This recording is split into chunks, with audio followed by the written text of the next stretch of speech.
What's up? Welcome back dito sa ating channel dito sa Mobs TV. Alright, so tayo nagbabalik ulit mga kababayan mga tol para sa isa na namang reaction video at ngayon ay pag-uusapan natin ang video mula sa channel ni kapatid na John Reps. Alright, so shoutout sa iyo tol. At ito nga sabi nga po niya dito, Norway itinigil ang pagsusupply ng gasolina sa puwersang pandagat ng Amerika. Nako, ano kaya magiging epekto nito mga tol dahil na tinigil nila yung pagsusupply ng gasolina dito sa mga siguro aircraft carrier o mga warship ng US. Aalamin natin yan at pag-uusapan. Pero syempre bago ang lahat, please don't forget to subscribe. Diyan po sa channel ni John Reps, nandiyan sa ibaba ang link mga tol ng kanyang channel. At kung kayo ay bago pa lang po dito sa ating channel, please don't forget to subscribe, like, share at comment dyan sa comment section. At sa mga bago pa lang po, maraming salamat sa inyong suporta at sa palaging nandiyan dyan sa ating mga video uploads. Maraming salamat sa inyo. Shoutouts po sa inyo mga tol. Alright, so huwag na natin patagalin. Umpisahan na natin to. Let's go! Matapos pagkaisahan ng presidente at vice-presidente ng Amerika si Ukrainian President Zelensky noong Biyernes, ang Norway ay gumawa ng isang hakbang laban kay US President Donald Trump kung saan itinigil umano nito ang pagsusuplay ng gasolina sa lahat ng mga barkong pangdigma ng Amerika maging sa mga komersyal na barko na pinapatakbo ng Amerika sa Norwegian waters. Ito yung naging epekto mga tol ng sagutan netong presidente ng Ukraine at ng Amerika, di ba? Naalala natin noong nakaraan medyo mainit yung kanilang sagutan doon po sa White House. At nakita rin naman natin na medyo hindi maganda yun na naging pag-uusap na yun dahil ang gusto lang din naman ng Amerika is magkaroon ng magandang usapan doon po sa alitan ng Russia at saka ng Ukraine. At sino ba naman ang may ayaw ng ceasefire? Kaya lang, mga tol, ang pinapangamba nga ng Ukraine, what if kung hindi sumunod itong Russia dito nga po sa hinihiling na ceasefire? Diba? So medyo malaking problema nga po yun. Diba? So tuloy natin. At dahil sa sama-samang pagsisikap ng Europeans na maayos ang gusot, nilinaw ng Trump administration na gusto nito ng pampublikong paghingi ng tawad kay Ukrainian President Volodymyr Zelensky upang ayusin ang relasyon sa pagitan ng dalawang bansa. At dagdag na balita mga kabayan na pero para sa akin, bakit kailangan yung Ukraine ang humingi ng tawad? Hindi ba yung Russia yung unang pumasok sa kanila? Yung Russia ang gusto silang kunin, diba? Bakit kaya yung Ukraine ang dapat humingi ng tawad, di ba? So, ano sa palagay ninyo? Nadiskubre ng Amerika na ang China ay kasulukuyang gumagawa ngayon ng bagong nuclear power aircraft carrier upang tapatan ang puwersa ng Amerika. Kaya't para malaman ang buong detalye ay tumutok at makinig na mabuti.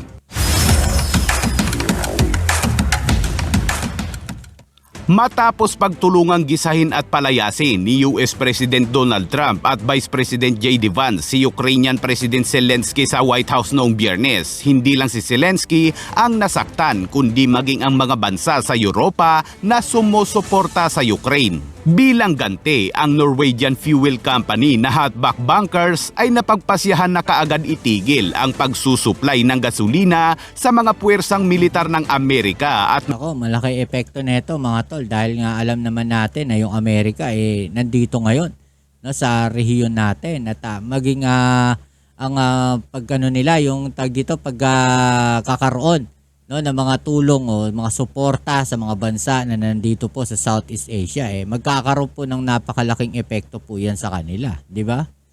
Maging sa lahat ng mga barko na pinapatakbo ng Amerika sa Norway. Hinimok din ng Hotback Bunkers ang mga Norwegian at Europeans na sundin ang kanilang pangunguna na tinatapos ang kanilang pahayag sa isang slogan na Slava Ukraina o In Support of Ukraine. Ngunit sino nga ba si Hotback Bunkers? Ang Hotback Bunkers ay isang Norwegian fuel supplier na nagsusupply ng marine fuel para sa shipping at military operations. Ang kumpanya ay dalubhasa sa mga serbisyong bunkering kaya't malaki ang ginagampanan nito sa industriya ng maritime ng Norway para sa mga sasakyang pangdagat na tumatakbo sa Norwegian waters, nag-aalok ng fuel logistics at namamahagi para sa rehiyong sibilyan at militar na customer kabilang ang NATO at mga kaalyadong puwersa.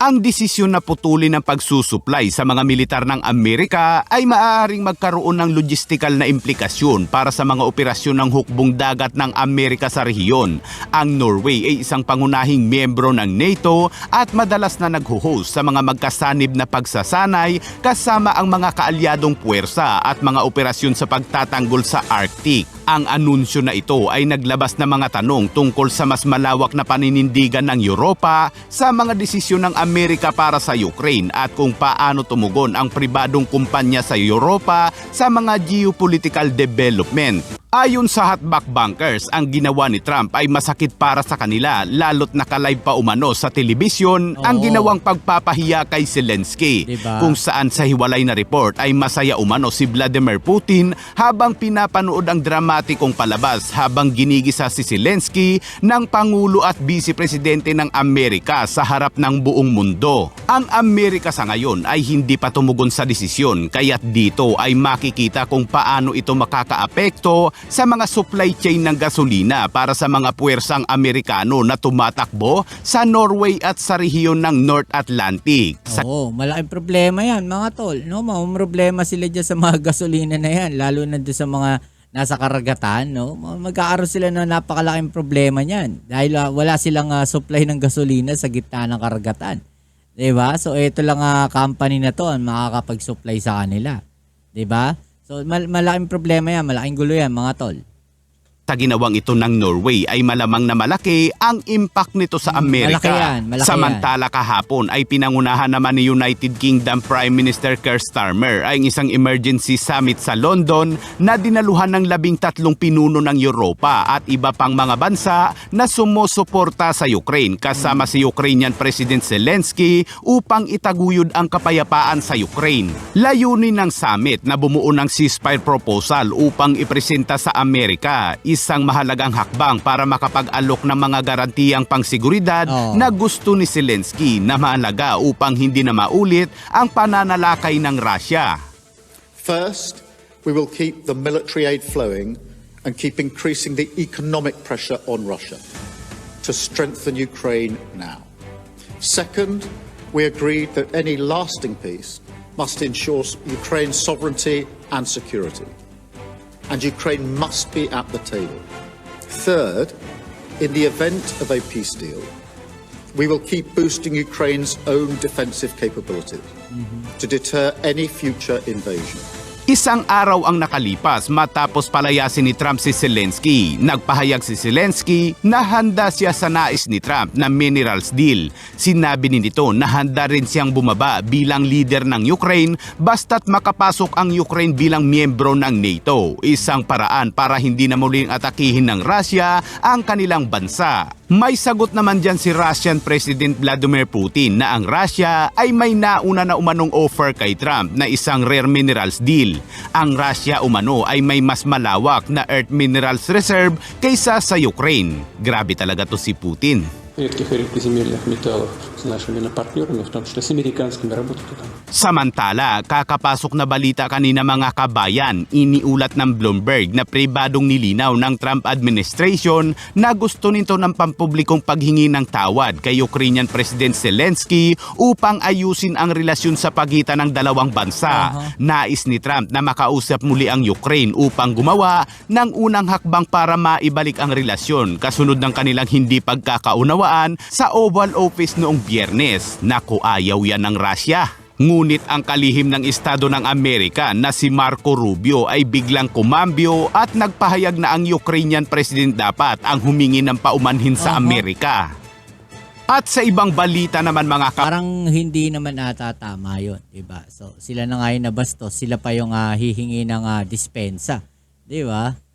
Bayan, China na naman. Ang China ay mayroon ng pinakamalaking hukbong dagat sa mundo, ngunit may Naniniwala ba kayo doon? Paulit-ulit natin sinasabi, no? Hindi talaga malaki yung hukbong dagat ng China. Ang marami sa kanila, no, is yung kanilang militia vessel. Yun lang. Ubre na naman sa China ang Maxar Technologies, isang defense contractor na nakabase sa Colorado na ginagamit ng gobyerno ng Amerika. Sa isinagawang pagsusuri ng Maxar ay inilabas nito ang isang satellite image mula sa Dalian Shipbuilding Facilities ng China na nagpapakita na ang China ay gumagawa na naman ng isang malaking nuclear power aircraft carrier pagkatapos pag-aralan ang bagong satellite image. Ang China ay mayroon na ngayong 3 aircraft carrier na may kapasidad na maglunsad ng mga fighter jets mula sa 3 bahagi lamang ng deck.